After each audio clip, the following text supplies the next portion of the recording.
You insider people and you people here.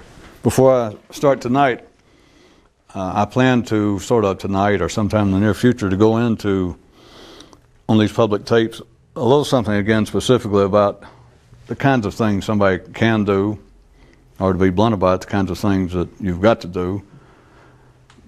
And as some of you may have noticed throughout the years, I've become less inclined to specifically speak in such a way, because once you put a description, it tends to become a mantra.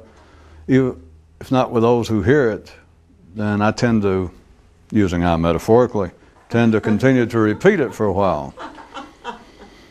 But let me point out that all of you should be knowing, I keep assuming that you do it on your own, that you figured it out on your own, that you already understand it. But all of this, the experience of anything extraordinary, in some way you approach in your own way, through bringing this foggy, hazy, out of control thing, sometimes people call their mind, that more aptly could be called consciousness, is you've got to stop it. You've got to, in your own way, for no reason, you've got to stabilize it. You've got to bring it under a kind of control. And there's been all these described attempts in the past of trying to remember your breath, which seems to tie it to something physically and is a very interesting, intriguing, basic approach. And no one is just to do it on the basis it seems more mental. It's the idea of trying to remember oneself.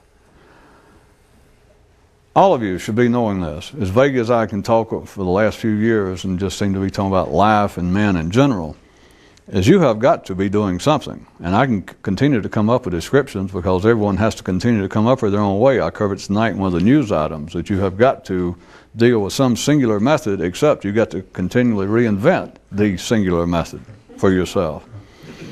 But one is, you could make it a non-permanent mantra, or a reminder to yourself, is like heads up.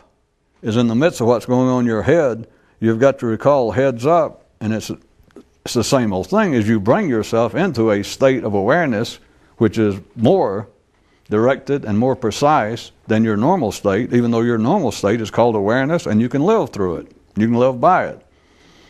But as this whole thing is just floating, running on, as hazy, as undirected, as inspecific, it's to remind yourself heads up, and it's as though a head in the center of your head pokes its head up like from a primordial swamp of consciousness, and it's like a frog that suddenly looks like he got over his hangover and looked around like, you've got to do it. And one other thing, I can't tell you any more about this than I can consciousness, but I feel that I should mention to some of you, other than non-fatal illnesses, other than illnesses that need constant specific attention, there is a way in which it has been found by some in life, I can vouch for it, that there are certain kinds of what appears to be in the beginning continuing physical ills and maladies that one can suffer, and which you may be very quite proper that you seek some sort of treatment, even medication.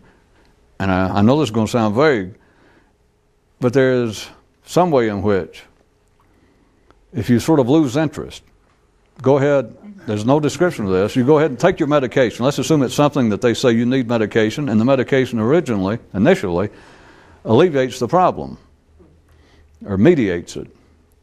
And you go ahead and you continue doing that, and there's a way in which I cannot describe to you, I'm not going to try, that you sort of lose interest, and it's an extended form, I'm almost tempted to say to you that's a form of medivesco, since I made up that anyway, but it's like a mystical level medivesco.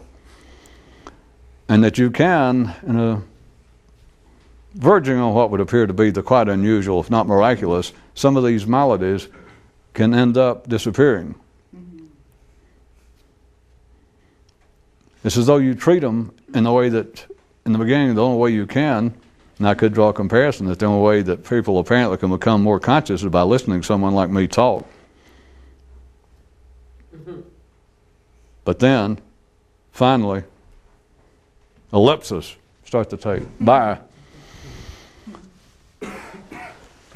Goodbye, Netherlands.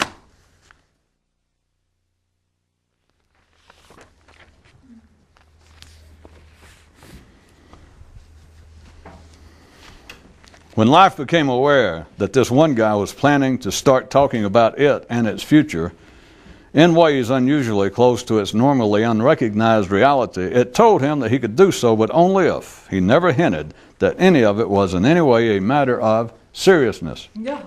And of course, the man was more than delighted to agree. Just, of course, to throw life totally off his scent. And, oh yeah, sigh, life insists that I tell you that that was all just fiction, that I just made it up, which evidently life doesn't seem to realize just helps throw itself off the track. But hey, that's life. It can do anything it wants to, right? And now for some news from our zoological desk. Only animals what can think can be thrown off the track. Same as that recent anatomical update noted that only those organs with only 2 legs can go around in circles. And no, I don't have a clue as to what that means either. Compared to this sort of activity, the neat advantage to being ordinary and believing that you have circumstantially caused psychological problems is that after establishing that, nothing else is required or needed. And of course, the ordinary will say, well, how about cures? And there you are. The distinction again, made as clear as a buzzard's conscience. Criticism has no significance. It does, but not as men believe. The only thing that matters to life is continuity, even when it comes to man and thought. One man, intrigued with the possibility of an extraordinary adventure, stopped everything he was doing and took up sitting quietly still and nothing else. After pursuing this for some time, he changed to dancing, jumping around, whirling, just staying on the move all the time. After that, he took up nonstop talking. He would yammer on about anything for any length of time, even if no one was listening but him. There came a period after that when he commenced to be totally silent. No matter what, he would not speak. People intrigued with the idea of some extraordinary inner adventure in this life will try the darndest things. I added that last line just because life always gets such a bang out of it. And the speaker delivered tonight's sermon. The simple believe in extra-systemic deities. Those a bit less simple believe in dirt. Even at ground level, evolution marches on, even though its steps seem unsteady and direction uncertain. End quote. And just between wow and thou, I wouldn't show up for the next service expecting him still in the pulpit. Whenever he'd say I, this one man would add, speaking metaphorically, a man asked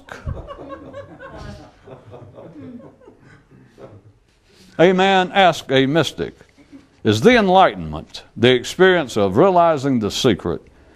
Is it an internal going forward or a returning to something? And the mystic began jumping up and down and slapping his thighs and yelling, now you've got it, now you've got it. The mind plainly defined. The mind, looking where life points.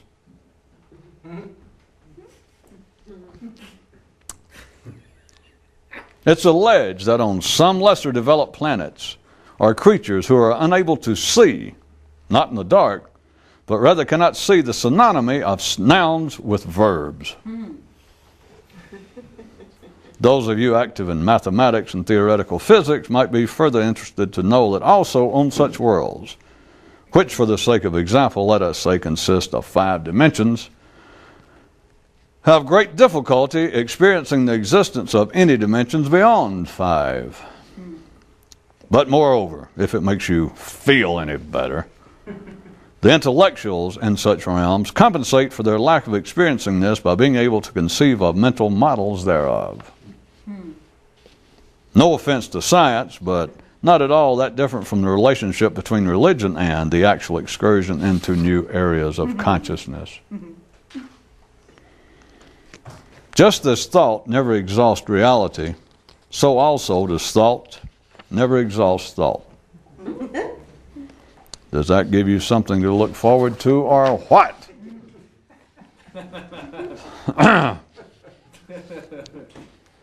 At a level not visible or audible at the normal one, the simple stay weak and sick by saying that they are, while the uncommonly well never speak of their health. A man once sat and pondered this: is there something I should be learning from the fact that the brain itself cannot make any sound? And just then his stomach growled, reminding him of the fact that noise from instinct is inescapable, but from one's mind otherwise.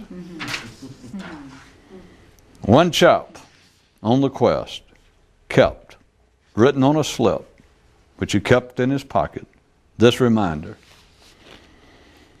wheresoever thou findest seriousness, thou findest barriers to thy path.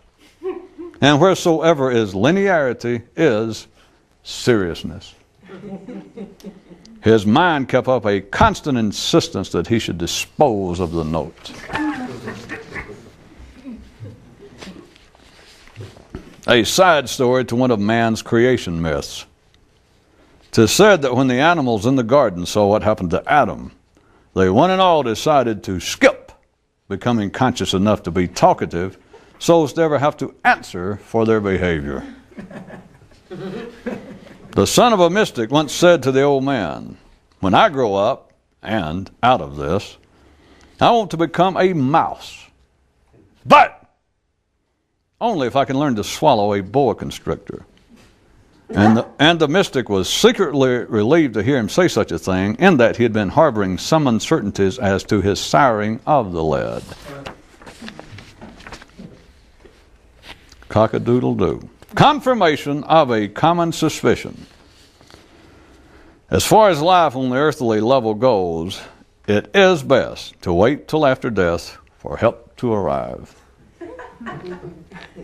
Note, under normal planetary conditions, best always equates with easiest.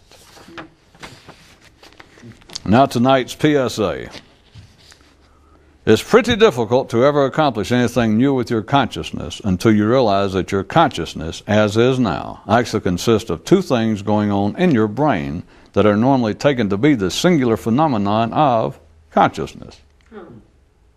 A man wrote to the Department of Revenue and asked, but is it possible to have even more than two things going on? And they called him in for an audit.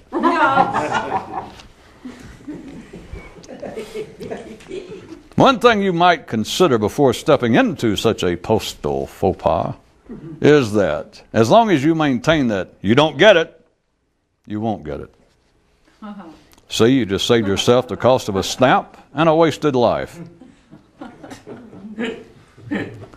Cause when transcendental liners are going down, there's never anyone to yell, abandon ship. Thank Odin.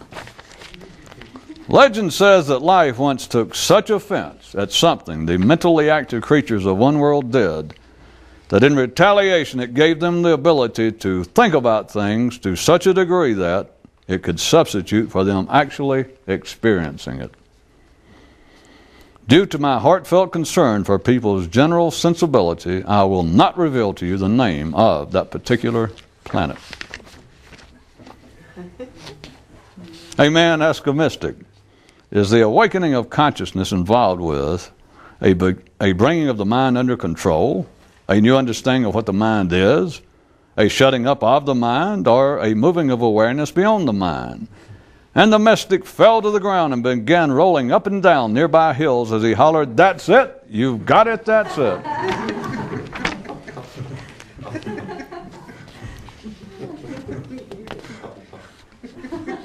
Those who live by circumstantially caused personal problems can only be cured by externally based treatments.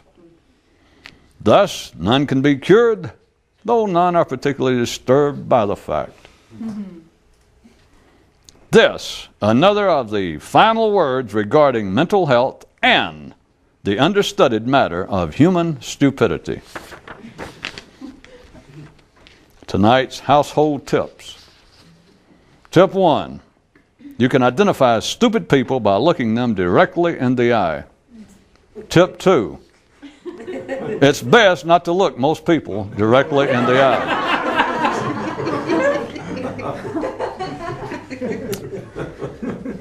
And for those of you with no outstanding mortgage, an advanced tip, don't look in the mirror.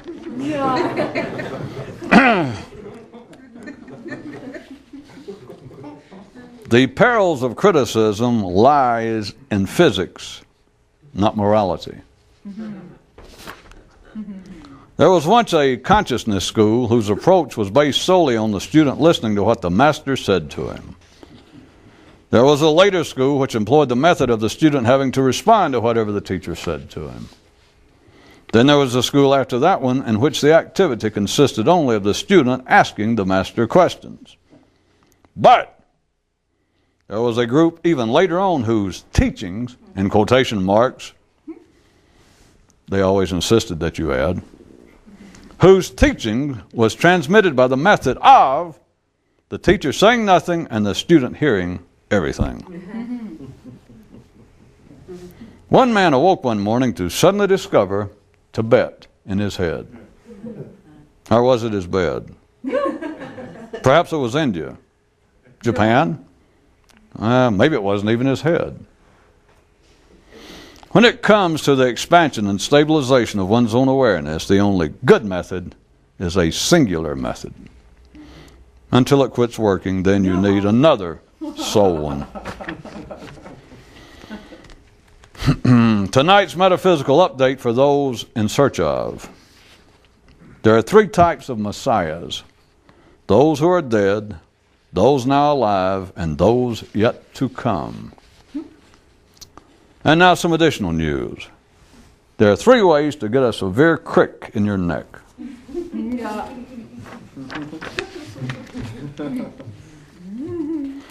In some faraway mountains, or maybe it was ravines, no mountains, I imagine. It sounds much loftier and inspiring. Any damn way. In some faraway mountains, this guy found an ancient mystical dictionary which turned out to have only 1 page, with 1 word defined: consciousness. And you know what it said? It said, consciousness, a well-known synonym for many other things. Well, sir, after reading this, the man sat down on a rock and pondered it. Then reread it several times, always followed by some additional pondering. Then finally, it was as though some sort of light ignited in his head, and he immediately stood up and threw the book as far away as possible. Which takes us back to the beginning of the story, in some faraway mountains. The daughter of a mystic once said to him, "When I grow up, but not necessarily old, I want to become an author. But only if I can learn to write tales that would turn on themselves and consume themselves right out of existence." And the mystic was secretly relieved to hear her say such a thing, in that he had been experiencing some fear that he'd never have any offspring. Only minimally functioning consciousness can find any fault. And only minimally functioning consciousness can construct the worlds with which men ordinarily find fault. A king once said to his people, "Let us build a gigantic structure, the likes of which has never been seen. Let us put into its construction the best of which we are capable. But let us fashion it in such a way that most of us will find it ugly. Then we will be assured of mortal success." And the people, being common and ordinary, shouted out their approval. though later, unrealized by the majority, a few of their number wandered away from the project indescribably dissatisfied. A man asked a mystic, "Can you experience the liberation of consciousness and know the secret, yet still fall back into bouts of stupidity like everybody else?" And the mystic looked pretty crestfallen, if not pissed, as he mumbled, "Thanks a lot." What an encouraging thing to bring up. Of course, you being as sharp as you are, you recognize when an enlightened one is satirically playing a part to make a point, right? That is what he was doing, don't you think?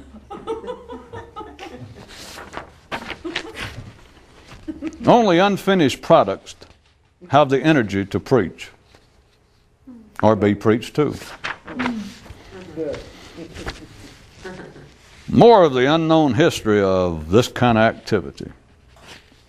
The first human to ever experience non-collective consciousness, who decided to try and talk about it to others, ended up swallowing himself and leaving behind him refuse and tailings which began the mystical teaching tradition.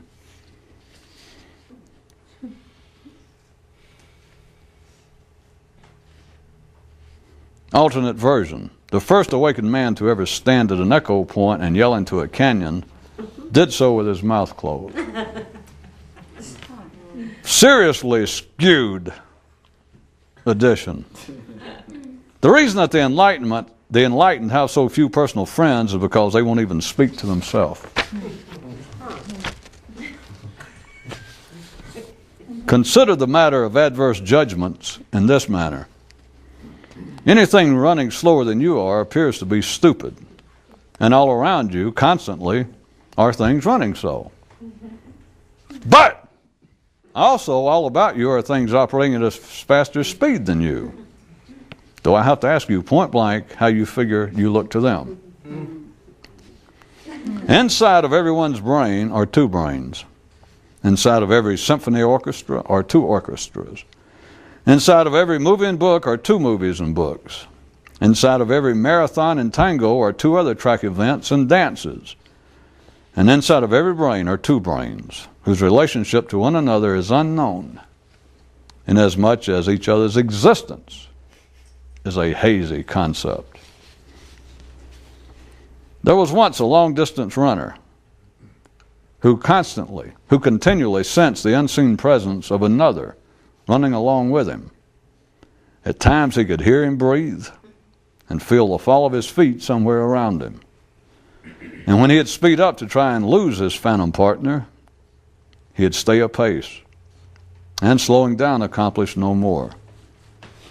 Then one day, whilst engaged in his normal run, he halted the run in his mind, and voila, a whole new course and way to move became available to this long-distance runner. And finally, be advised, limited edition. Anything of public concern to collective humanity is of no concern to a more alert individual. And nothing on the common agenda was conceived of by man. Specific suggestion, extreme blunt version. Nothing and no one is looking after you. And even saying that no one can help you but you is just a kind of wishful thinking, as long as you take you to be the you that feels itself a natural part of collective humanity and its common public concerns. Thus and verily it cameth to beeth that the private rallying cry of many who discover an actual path toward the Grail is, quick, run for your life. No, quicker than that. No. And in any other direction but the one in which you're headed. Zeus, what a relief. What?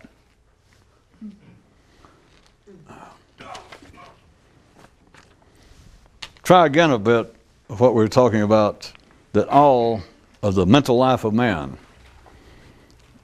all of that which men consider to be the realm of human consciousness, is built upon an engagement apparently of one man's thinking to another man's. And man can, of course, be plural, man's. using the literary parentheses. But they're everything that constitutes the ordinary world of a man's mental awareness, everything that makes men feel, properly so, that they are singular in this three-dimensional version of Earth. It is all based upon engagement, or conflict, if you can see it in that manner, but it is indeed an engagement that the mind only operates, in a sense. If you want to look at it in an audible parallel, allegory, it only operates once a man finds Point Echo, which is just outside the Garden of Eden, and he finds this canyon and he hollers out something. And he hollers out like, "Screw you!" And he hollers, "Screw you too!" And suddenly a man goes, "Huh!" And he's thinking. He is now conscious. But you cannot holler out, for those of you of more genteel sensibilities, if he begins by hollering, "Yoo-hoo!" and nobody ever hollers, "Well, you too, to you." I mean, there you stand. And if you think Adam, if you like the crude version, you think Adam was embarrassed to be thrown out of a place where he didn't have to work, and everything went fine, and he was thrown out in the welfare line. If you think that was humiliating, imagine how it would be that there he stood, Adam, before he got any clothes, sang up naked up on this high place, Echo Point, probably some of the Department of Interior Rangers around, at least some bears, and he goes, "Yoo-hoo!" And he just stands there ad infinitum, standing there naked with all of his things and intentions just hanging out publicly. And he hollers out, "Yoo-hoo!" And there's never a response. That would be, which it could not be, all you can do is barely imagine it, but that would have been the world of man had not man ever become conscious. Had not the brain began to be able to holler yoo-hoo to itself, and it go, "What?" or something. That there is the sensation of a response. The entire world, it seems to be the easiest to start off, again, talking about the world out there, the collective world. But this whole intellectual world, the whole realm of consciousness of man, would not have ever commenced and would not now be supported, would not now be continuing, were it not that the product of each person's consciousness in some way engages the like product of others. All the way from diametrically opposed ideas, of one man saying we should all be socialists, another man saying, "Well, you're an idiot, we should all be fascist." Somewhere between that kind of extreme to just quote, consider it this way, to just quote the feeling that no one thinks exactly like you do. Or another way, that even the world's best thinkers have it only partially correct. In other words, they only think up to a point in a manner parallel to yours. All of that is a sense of engagement. Were it not so, you understand, if there were no conflicting ideas, there would be no echo point. You could not holler out and get anything back. Same token, there's no way of looking at it. If all echoes agreed with you, Adam still would have received no reply. That if you hollered out the extent of everything that you ever thought, which is the extent of everything you're ever going to think, by the way, in case you're worried about that you could add to your repertoire later. As soon as Adam could holler, he hollered out, he spilled his guts. And if you think I'm stretching metaphors and legends, look at you. Every time you open your mouth, you spill your guts. The only reason your intent is to tell everything you know, given the chance. And the only thing that stops you from literally doing so is someone else, boor that they are, interrupts you.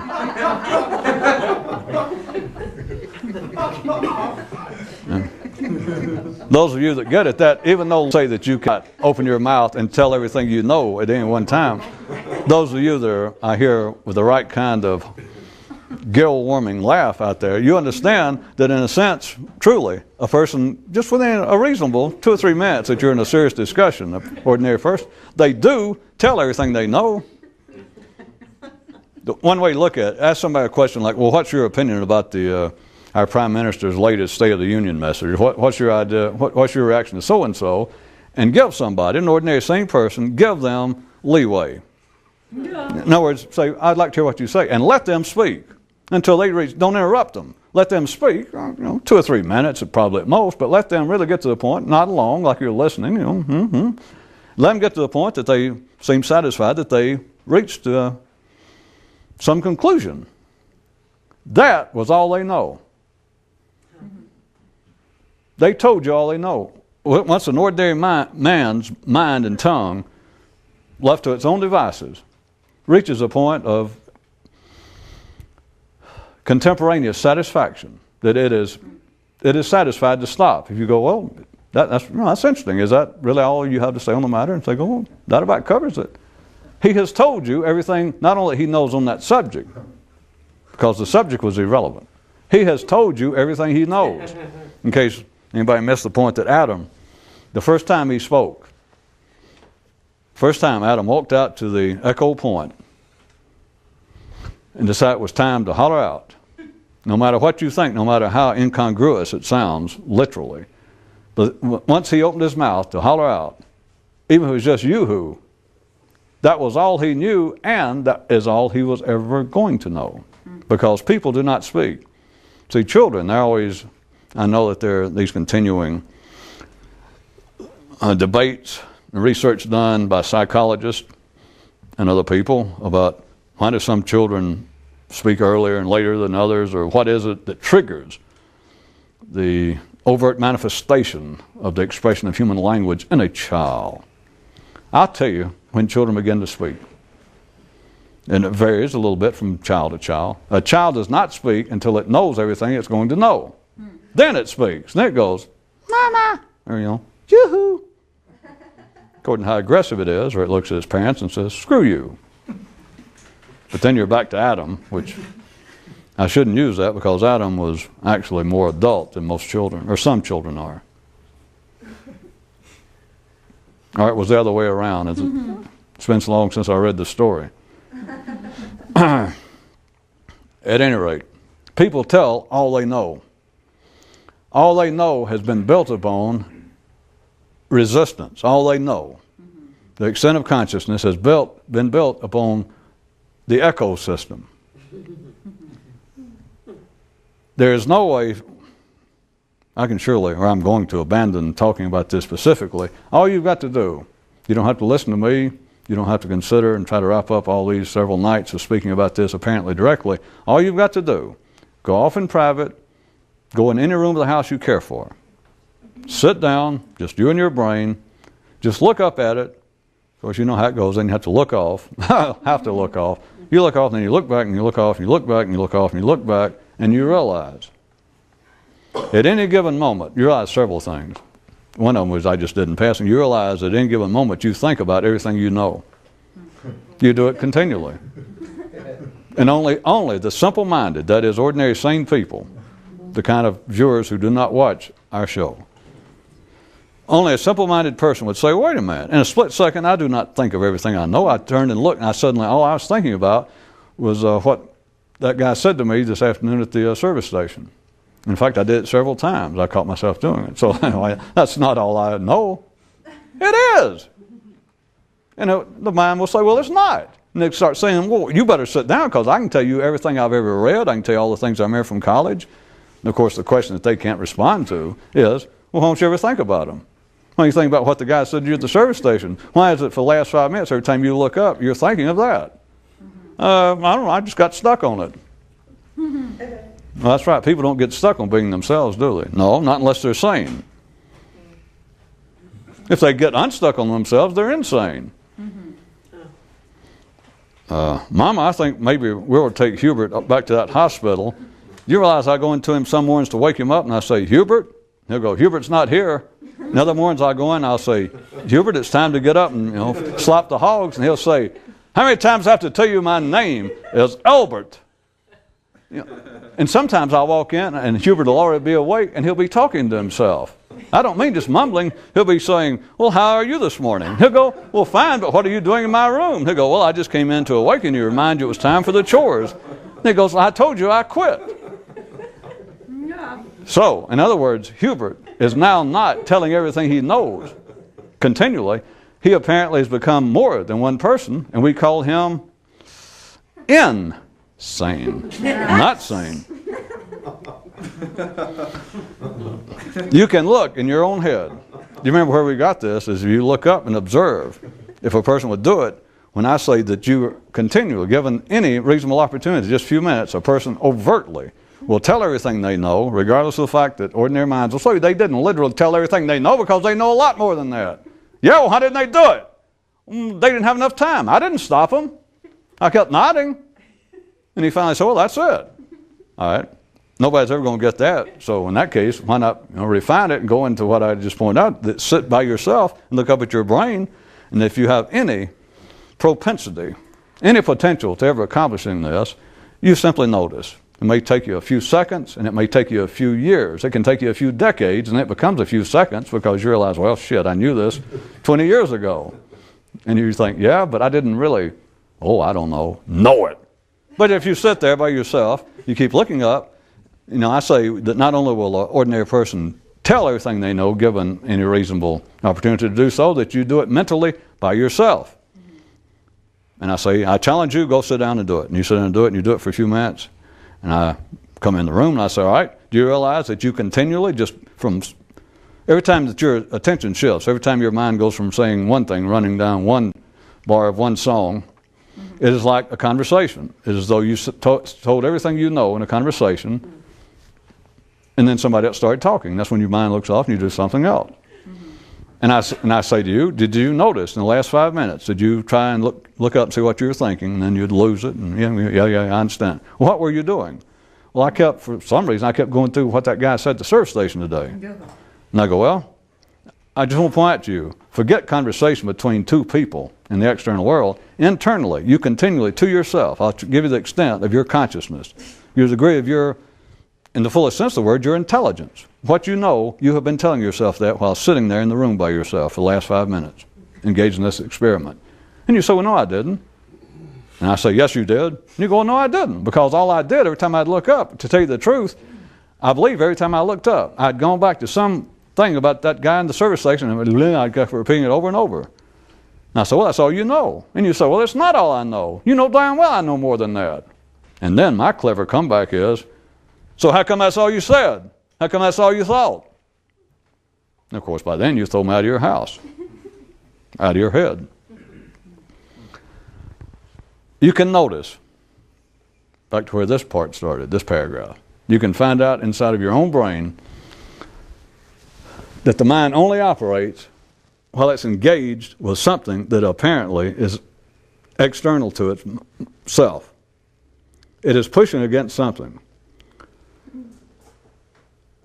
If you took some of the older picturizations about enlightenment, etc., one of the ancient ones about stilling the mind until it becomes a perfect reflector, like the calm surface of a lake that perfectly in some way reflects reality, rather than churning it up, rather than dealing with it piecemeal, rather than it being a fractured picture, such as is visually known to anyone that you look upon the surface of a lake with a few ripples in it, and if there's a tree above it, you can look down if you know it's a tree, or by the colors you know it's a tree, but it looks like a Monet painting, which I notice in the art world, no one's ever come up with the theory that such people as Monet, and trying to show it's the light reflected, that he did observe the pond in his backyard, the light reflected, and how it would show the sun, and it was just take your brush, the tip of it, and do kind of dots, not pointillism, but one kind of spats, and it represented. People have come up with the idea, well, what it did was he sat there and it represented the fracturing of light as he looked upon the pool in his backyard, reflecting the trees and the bushes. Okay, why not? How about this? If he had been a Zen Monet, he wouldn't need to go out in the backyard and look at the lake, which is all right. He would have looked at his mind and thought, oh my God, I got a little pond in my back brain. At any rate, to use that kind of picturization, that some sense of awakening or enlightenment would be that the mind is still to the point that a man's consciousness is a perfect reflection. It adds nothing. At other times, in other areas, it's been called the direct perception, the direct seeing into the nature of life, which can sound fine, and people go, well, I wonder what that means, and best you can come up with if you've never experienced it, or they even sometimes will attempt to add a CF to it as compared to what it is now that you look upon life, and what are you doing when you look upon life? You are constantly commenting on it. It is a running voiceover, or in the case of some, a voice under, but it's not up to you to judge. It's like a running commentary on what you're seeing. And it doesn't have to be critical.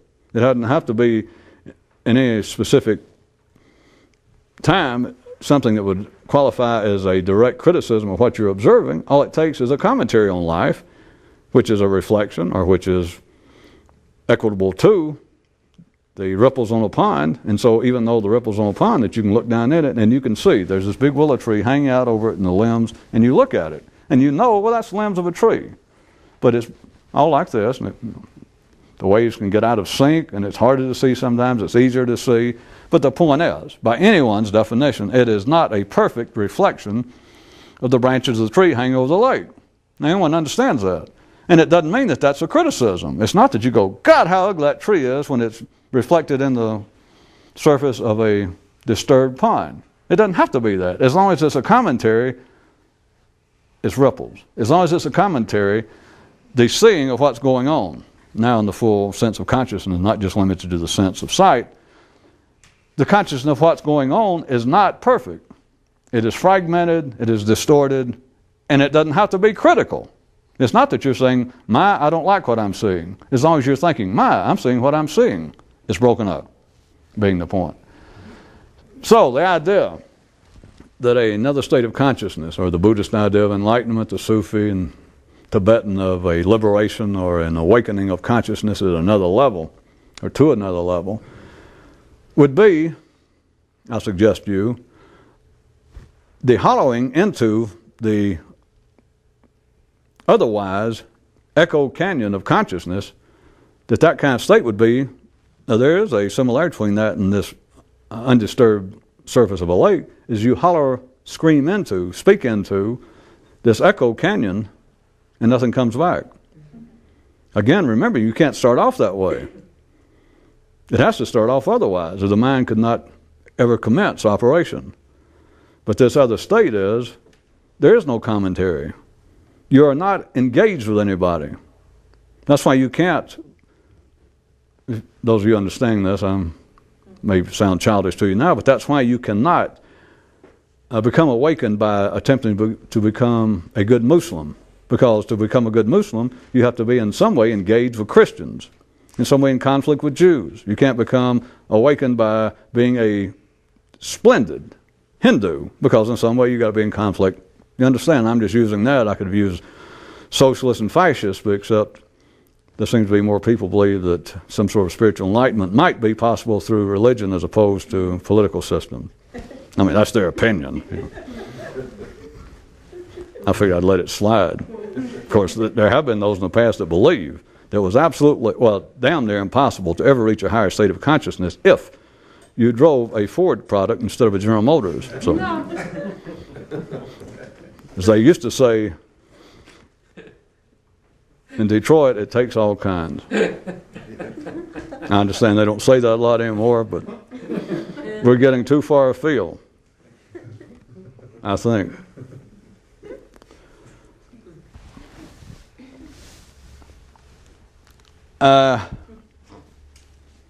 Tonight also included was something else I'd been talking about in general, but was about the same matter.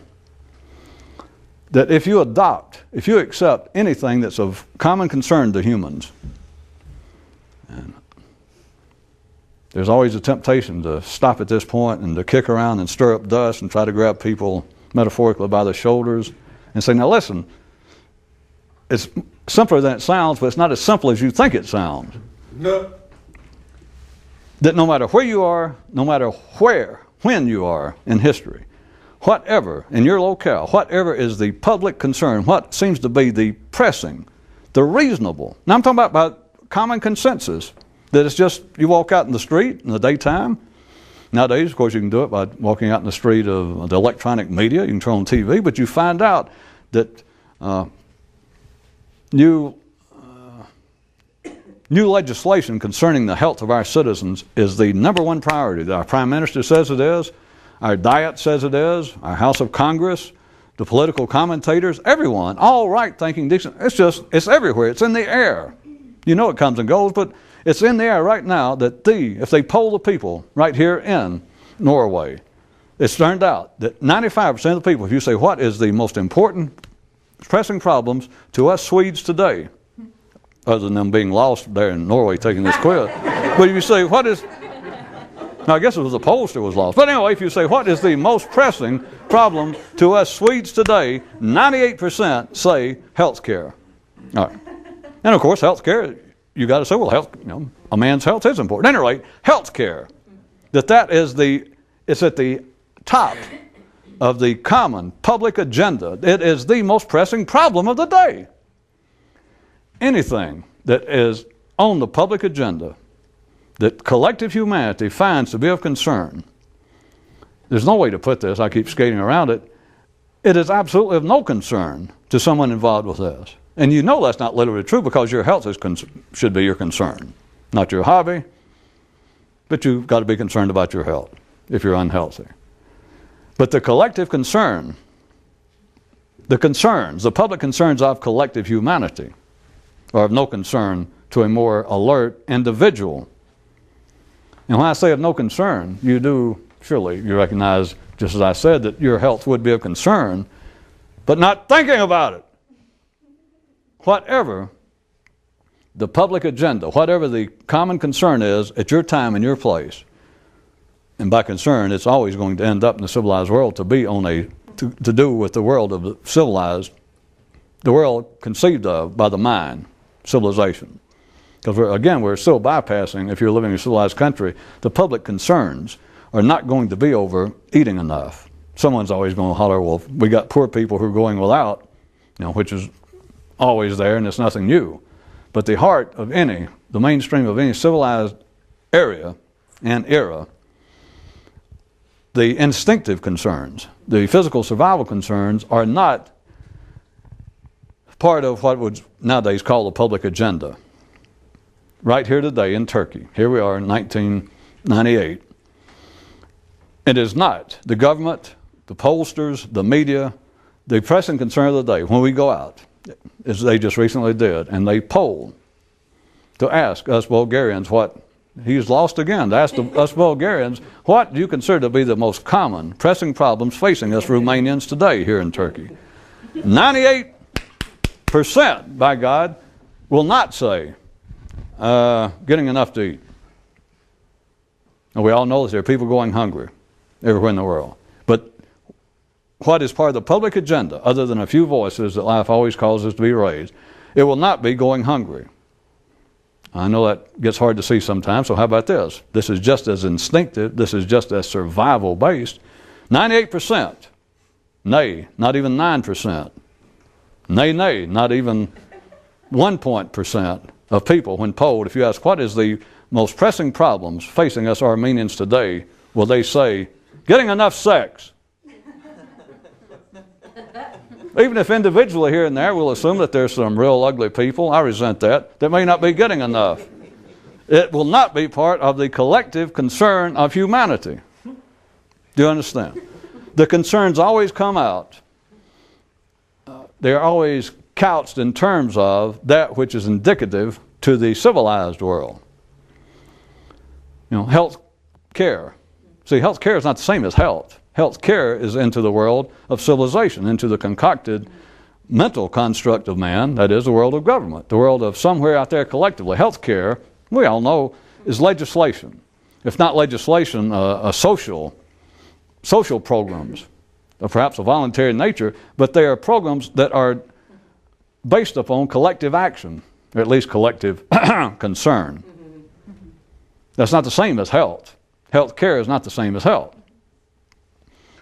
So the point is, even though I have to say it directly, or else talk about it forever, if you understand this, and you suddenly hear, now I say you understand this, if you understand anything at all yourself, you don't have to understand this, but if you understand anything at all about life, you recognize that whatever common concern is, the pressing concern of the day or of the month or of the year in your area, that the collective humanity, collective man, we're talking about the sane, reasonable, the apparent leaders of this area, whatever they say the concerns are, and don't worry about where it came from or whether the president made it up or just some congressman just thought up this, forget all that.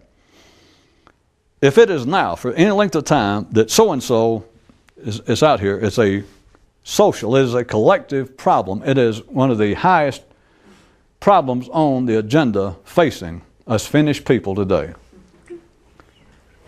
If it is, this is not the point, but I've got to get out of the way, it's screw that, if you understand anything. And that doesn't begin to cover it. It's just, if you spend any time, if you're attracted at all, if it even gets you enough to where your ear wants to off-balance you just several millimeters or milligrams, that you go over like, I never thought about that. If you're a bit more conscious, there's a reason you never thought about that. It's a waste of time. Or to think, well, perhaps I should think about this. If it's something you should think about, you've got any intelligence, you would have thought about it already. I ain't going with this since we're out of time, but it ends up sounding as though I'm doing either a serious sermon or I'm doing almost a side-splitting satire and parody of one hectoring and sermonizing. But it's pointing to a useful individual point. Whatever is part of the collective consciousness of your area, and it's becoming, generally, of your area. It is what it should be. It is not foolish. It's not even it's not foolish and it's not foolish. It just is. If right now the pressing concern is tax reform, again, notice how slippery it gets. That doesn't mean that whether you got enough money to do what you want to or enough to eat is of no concern, which taxes equal money. But tax reform is not the same thing any more than your health is the same thing as health care. They're different things. But let's say it can be health care, tax reform, whatever else it is. And it's just out there. It is part of your local milieu. It is part of the non-physical environment of your area. That right now you just walk in the street, as I said, either literally or figuratively, and the most pressing problem, the intelligentsia, the leaders, just well-informed, concerned citizens, the main subject on which people are conversing is health care. All right. It simply is. That is now part of the public, collective agenda, list of concerns, perhaps the greatest one of that area.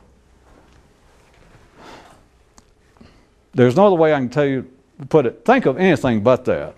If you got to think, if you cannot wipe your mind still as a Zen lake, and you got to think, for God's sake, don't think about that kind of shit. And for a very good reason. Would you explain it to me? No. It's impossible. It's impossible to explain why. There's no reason why. Because I'm telling you, I've told you already, you should be, in a sense, in favor of it. Not the specific, but you should be in favor of the fact that your local area where you're living, which is becoming more and more just the planet Earth, but you should be thankful for the fact that they still got these pissant concerns. If they didn't, I can put this crude, they'd have so much time on their hand, there would be. The possibility is as the sky watchers keep fearing that we could begin to regress. Because if men didn't have these kind of pissant, meaningless concerns over tax reform, then they'd be sitting around, first thing you know, they'd get tired of whittling and looking at their fingernails, and they'd start playing grab ass again, like they did before the Roman Empire. And people would start pushing each other. First thing you know, boys, read civilizations, read whole groups, be down the dirt fighting again over nothing. Better yet, they should concern themselves with these kind of penny-ante, moot problems. And that's why I said, in a sense, you should be thankful. But not over the specifics. But the point is, you've finally got to see for yourself that whatever, I'm going to try to get tonight finally to pointing as close as I can to why I keep saying this has potential individual use, as you realize it changes, or it has the opportunity to change where you attempt to stand internally. Because you can cut away the point echo, where you stand out there and you're hollering and listening back to what civilization, what's going on in your area, what life I should be able to just say life now because it doesn't matter where you live. It just seems to change. The Chinese right now, as big as it is, certain areas of China they have one thing on the top of their public agenda, their concerns, and you move over to India and it's got something else, and you move to Brazil and it's something else. So it's just life. Whatever the concern is that is part of the collective, public, commonly held agenda list of concerns that we should have here as Peruvians, whatever it is, you can at least whittle away again if you need to, which for a long time I know people do. It's a continuing process of whittle away the kinds of things you allow your mind to entertain. Well, here's another one that you can forget. Tax reform, health care. Of course, if you get good at it, plus you got to have a pretty darn good memory. Read memory that works. It doesn't take all that long. I say you keep narrowing it down. If your memory was good enough, if you're already on a fast train to Georgia, if not Istanbul, you can whittle away what it is that you would let your mind play with real shortly. Nowadays, you could turn on the news, turn on network news and listen to it probably less than the full 30 minutes. And if you had any understanding going in and any good memory to see you through, before the newscast was out, you would have whittled down everything necessary about which you no longer need to ever concern yourself. You know what I'm saying? The inference being whatever seems to be the natural concerns of humanity worldwide in this enlightened day and time, forget it. It's not bad or it's not right or wrong, it's not open to criticism, it's the way things are, and it's got nothing to do with you.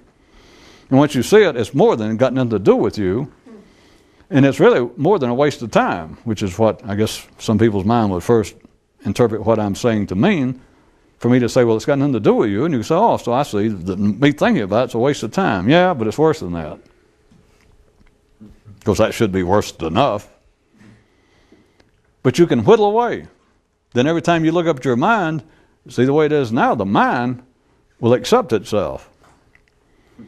Every time an ordinary person is aware of something they're thinking, it is open to some criticism, some specific analyzation from their local anecdotal viewpoint.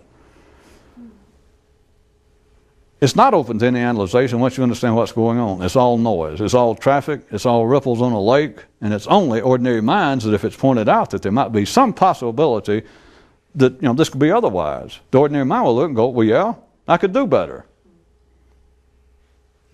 I could take all the purple Dodges out of the traffic.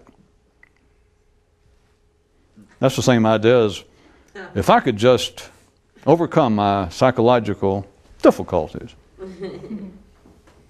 Psychological difficulties are a man's psychological. Well, if I could just perhaps straighten out some of my personality problems. A man's personality problems are his personality, or is his personality. When you're doing such as this, there's nothing against which to push. That is the initial purpose of what seems to be mystical teachings, mystical systems. Not that people involved with it after it once becomes public and continue to support them understand that. That was the only reason. Let me make you a quick metaphor. That was the only reason that Buddha agreed. That all the monks said, let us start a thing called Buddhism. Let's go tell people about it. And Muhammad did the same thing. Jesus did, Abraham.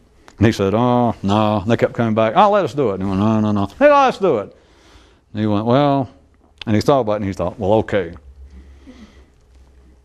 Because he knew that he hoped that those who might have the ability to ever reach Buddhahood would only start studying the teachings of Buddha and only do it for so long until they realized, he just let them do this so we'd have something to push against until we could find out that the window was open, we could jump off the train. Muhammad only invented Islam so that those who might eventually actually become real Muslims could start out having something to think about and go, well, wait a minute. Let me see. Do I believe that? Or how's that compared to what we used to believe? And it would be as though Muhammad stands back there behind them going, come on, faster. Come on, faster. And they go, well, where? What direction? Any but the way you're going. Yeah, but wait a minute. I was thinking about something important that you said or that they said you said. Yeah. But you've already thought about it. Something else. Then you end up with, them asking Confucius, could you give us the true secret of enlightenment? The true way to go about it. And he said, yes, don't stand there. And they went, where? He said, there. Well, where? He went, there. Which really stands some of them because they thought, well, this is pre-Zen. What's he doing talking in such conundrums? Now, of course, that too kind of surprised the old man because he reached in his back pocket and he didn't even have a pack of conundrums. And he went,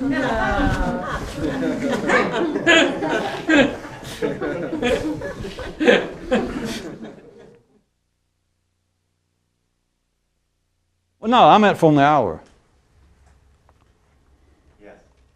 Well, there was one. Somebody said that they found that they opened, I think it was software, and said they opened the package and it said, quote, by opening this package, you accept the terms and conditions of, which obviously inside they had, if those of you who have never run across that in other circumstances, a kind of legalistic. It's not a ploy. It does have a specific intent that by breaking the seal and opening this package, that act conveys your passive acceptance of the terms of our agreement, your purchase agreement, but protecting copyright and etc. I was going to use this. I know we're running out. It's the same thing I'm talking about tonight, that you accept life. Once you open the package of what is out there and people says is importance and this and that, you have bought into it. It does no good later. Well, everybody has to originally shouting out down in from Adam's echo point. But after you once open it up, you have accepted the terms of the agreement. And you don't know what the damn agreement is. You open it before you know. You can think, well, this is a dirty trick. I don't know the agreement. I don't know what it is. But if you open it, then it says you have tacitly, you have legally agreed to the terms herein. That's what you do by taking the ideas that life says are important. You're stuck with it. Until you learn how. Several ways I can put it. Either to repackage the thing and seal it back up, nobody knows, and send it back. Or quit using it, just throw it away whatever it was to where it doesn't matter. Or the third one, of course, is leave it all there, in your place, and leave home. Go somewhere and don't ever come back. Of course, you can get a metaphysical attorney to defend you.